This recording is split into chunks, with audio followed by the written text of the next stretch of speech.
I sometimes feel like my memories started with the war, because like I don't remember much life before 4 years old, but I do distinctly remember things that happened during the war. They're still part of my memory. You don't know what to do. You don't know what invasion means. You don't know what war is. We never experienced such a thing. And we phoned them, and Mike answered the phone in a very jovial mood. And we said, Mike, Iraq's invaded Kuwait. And he said, yes, there's nothing to worry about. The British Embassy have said, just keep our heads down low, it'll all be over in a matter of a couple of days. And then he commented, because we had a boat and they had a boat, the weather is beautiful. If you were here, we could go out on our boats today. We went, Mike, but Iraq's invaded Kuwait. Yes, it's fine, everything's fine.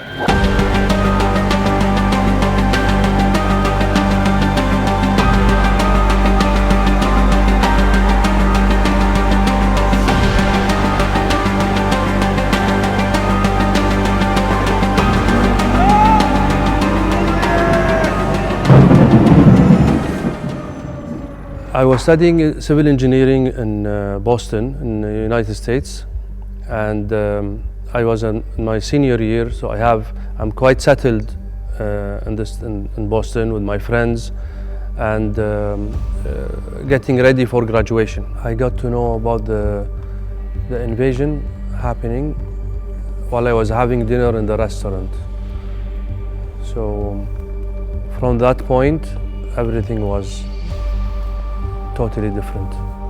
We were actually staying, at the time of the invasion, we were actually staying with my best friend and her husband in North Wales. And they'd got two children who were busy playing in the lounge. It was first thing in the morning, 6 o'clock, and they were busy playing in the lounge, and they got children's TV on. And the children's TV program were interrupted by a news broadcast announcing that Iraq had invaded Kuwait.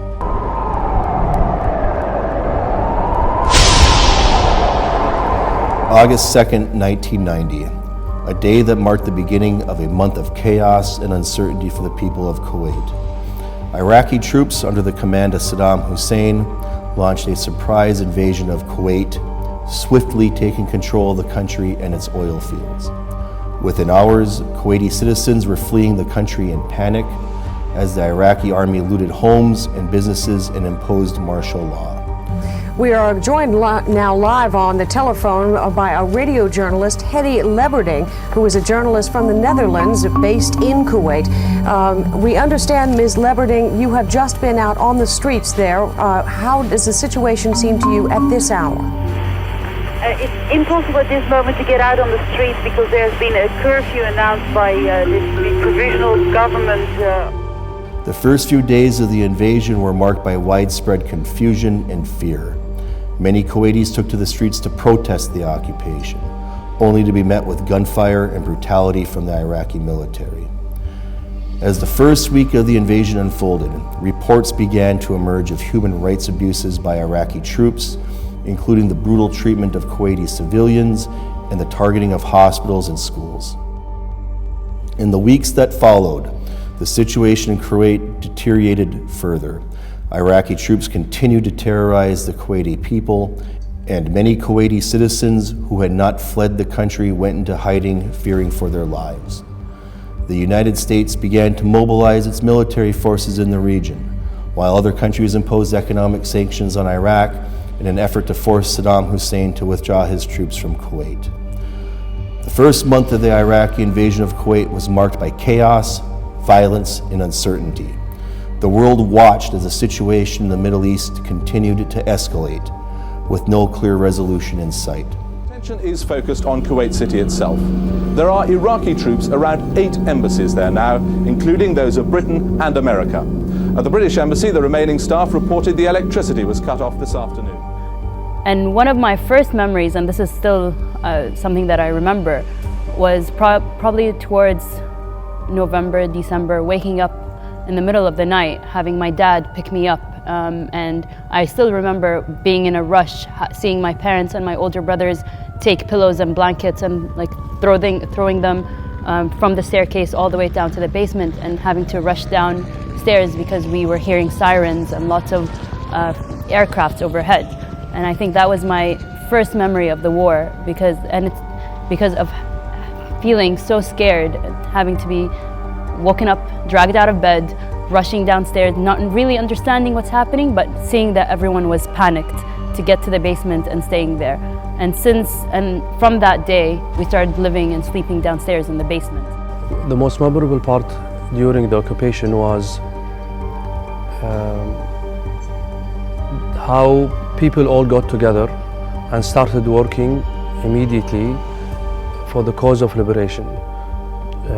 Students, politicians, people inside Kuwait who are under the occupation, everyone, every age, in every specialization, they all got together instantly and started working.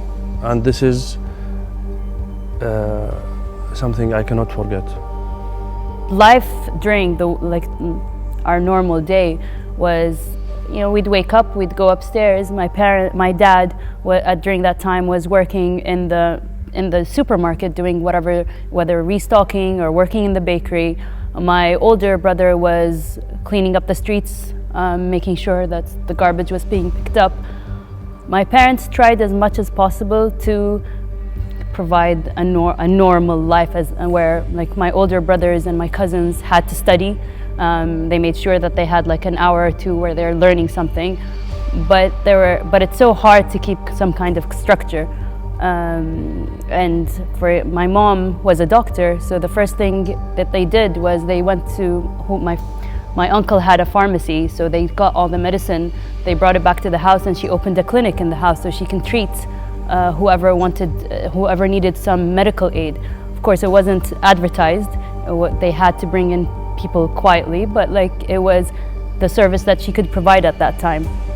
Saddam Hussein realised, and his generals in the army, that if they had got some expatriates and let the people who Iraq were fighting against when the war started, let them know that they got these people in certain specific places, they thought that it would stop the bombs coming to blow up any of their munitions factories, any places that Saddam wanted to protect.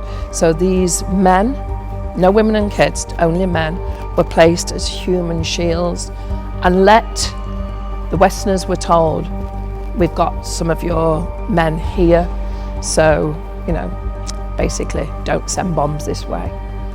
The international community is getting together to liberate Kuwait. Socially, they need your support to convince the people in their countries about that, and this is what happened in every country. Kuwaitis who are located in each country started approaching locals, and in different kinds of different methods, by lectures and developing videos or explaining the problem itself. The international community was quick to condemn the Iraqi invasion, and the United Nations Security Council passed a series of resolutions demanding that Iraq withdraw from Kuwait immediately. سيادة الرئيس، أنا أغتنم هذه المناسبة لأخاطب أهلي وعشيرتي أبناء الكويت الأوفياء، أخاطبهم من على هذا المنبر العريق، منبر الحق والعدل، منبر الإشاعة والأمل، مؤكدا لهم إن الله سبحانه وتعالى ناصرنا بفضل سواعدهم وعزيمتهم، وبفضل منظمة الأمم المتحدة، ومناصرة الأشقاء والأصدقاء، وجميع الخيرين والشرفاء في العالم، وإن خروج الغزاة آت لا ريب فيه بإذن الله العلي القدير، وسنعود إلى كويتنا كما عهدناها دار أمن وأمان وواحد أصيلة وارفة الظلال يستظل تحتها كل الطيبين والشرفاء من الكويتيين وإخوانهم المقيمين، يعملون يدا واحدة من أجل الخير والبناء مصداقا لقوله عز شأنه يا أيها الذين آمنوا إن تنصروا الله ينصركم ويثبت أقدامكم. صدق الله العظيم، والسلام عليكم ورحمة الله وبركاته.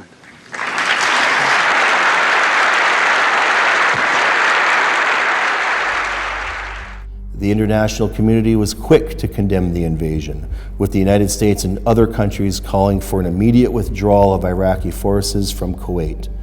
But Saddam Hussein was undeterred, claiming that Kuwait was historically a part of Iraq and that the invasion was necessary to protect Iraq's oil resources.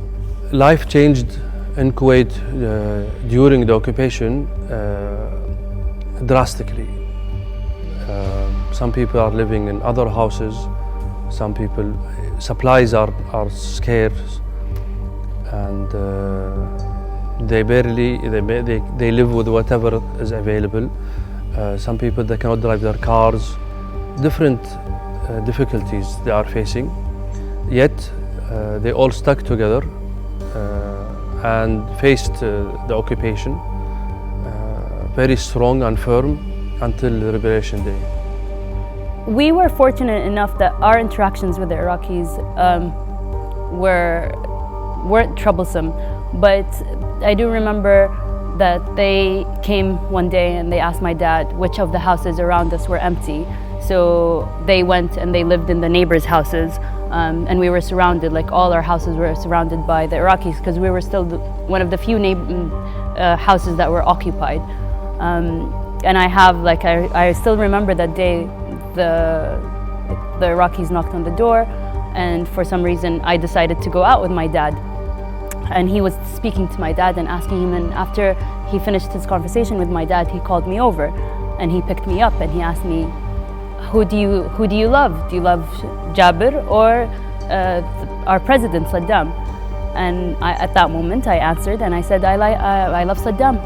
And he's like, oh, very good answer. And he gave me a piece of candy. And I obviously ran back to my dad. And when I walked in, my mom was like, what happened? Why are you so pale? And I was like, I had to lie, because if I told him I like Sheikh Jabir, he would take my dad away. And that story, I still remember it very well. And I hate the fact that I couldn't say the truth. I feel a bit ashamed, but I didn't know what else to do. The fear that they might take my dad away was in me, even though I was just 4 years old. Just 2 hours ago, Allied air forces began an attack on military targets in Iraq and Kuwait. These attacks continue as I speak. Ground forces are not engaged. This conflict started August 2nd when the dictator of Iraq invaded a small and helpless neighbor. Kuwait, a member of the Arab League and a member of the United Nations, was crushed, its people brutalized.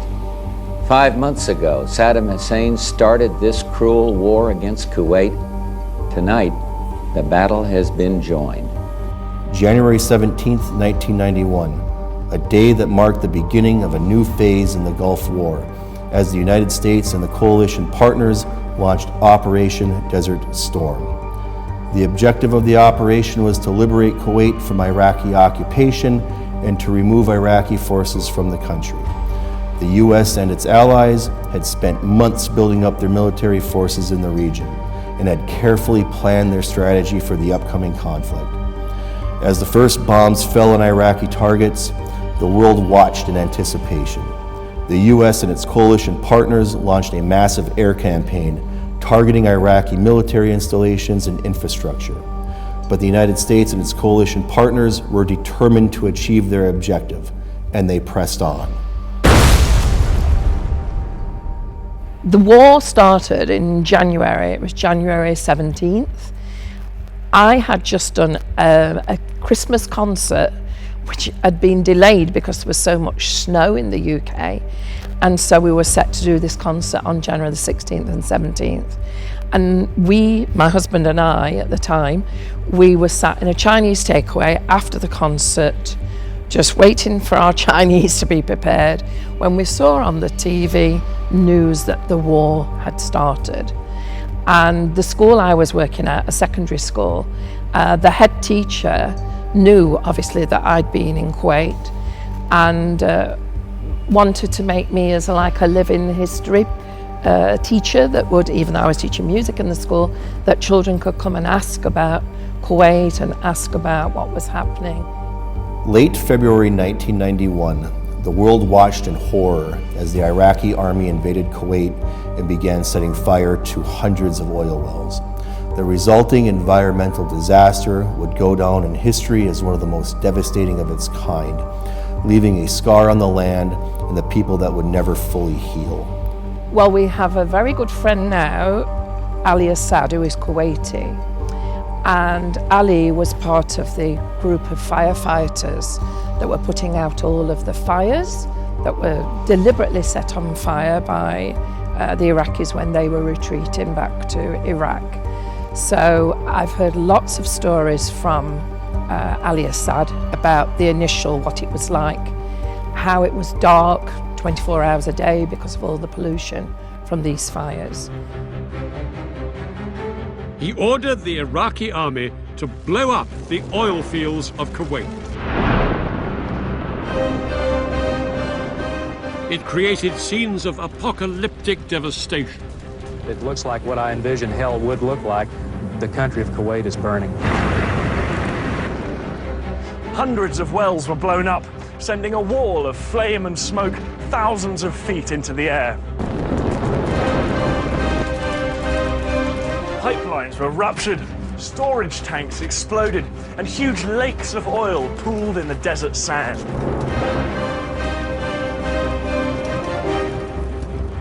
Choking black clouds filled the air, and day turned to night as the smoke blocked out the sun.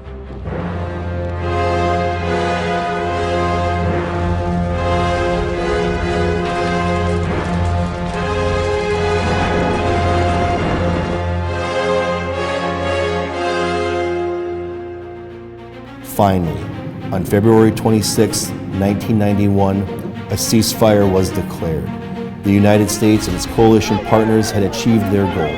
Kuwait had been liberated, and Iraqi forces had been driven out of the country. But the cost of the war was high, with thousands of people losing their lives and entire cities reduced to rubble. The Gulf War changed the face of the Middle East, and its effects are still felt today. But it also showed the world the importance of standing up to aggression and defending the sovereignty of smaller nations. The liberation of Kuwait was a victory for the international community and a reminder that when countries work together, they can achieve great things.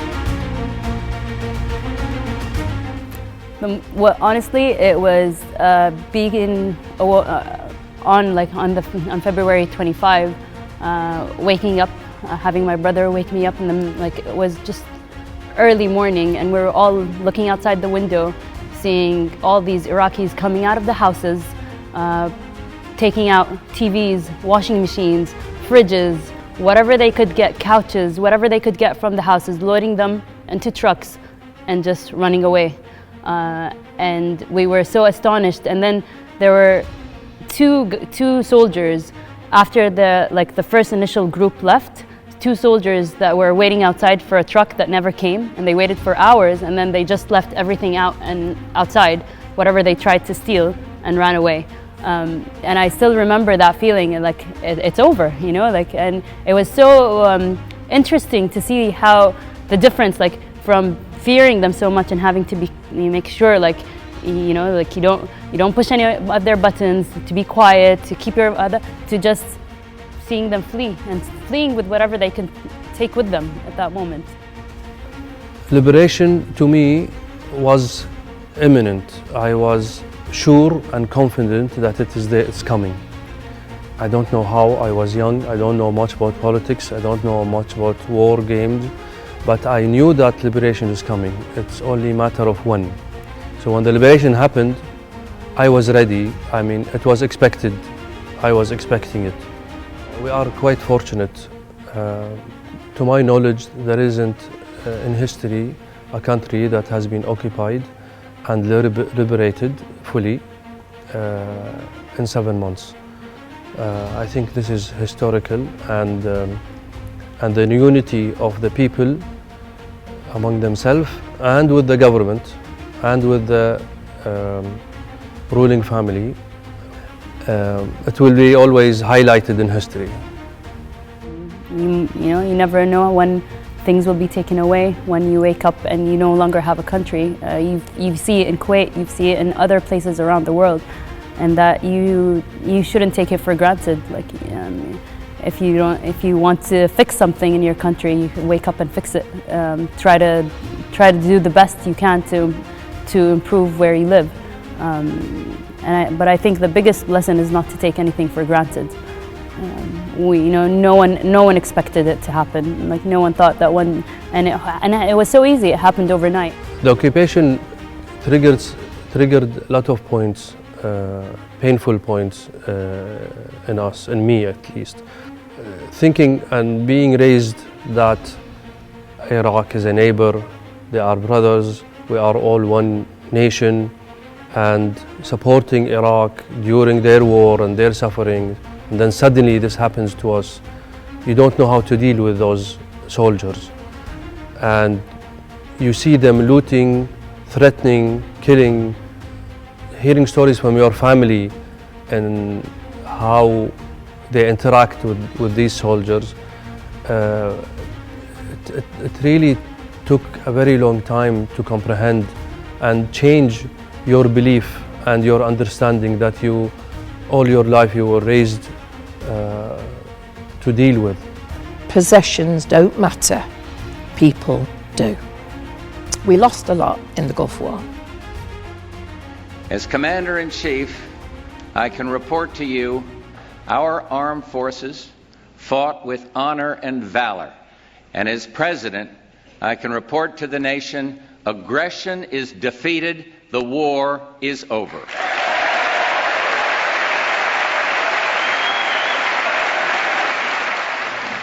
For the sake of our principles, for the sake of the Kuwaiti people, we stood our ground, because the world would not look the other way.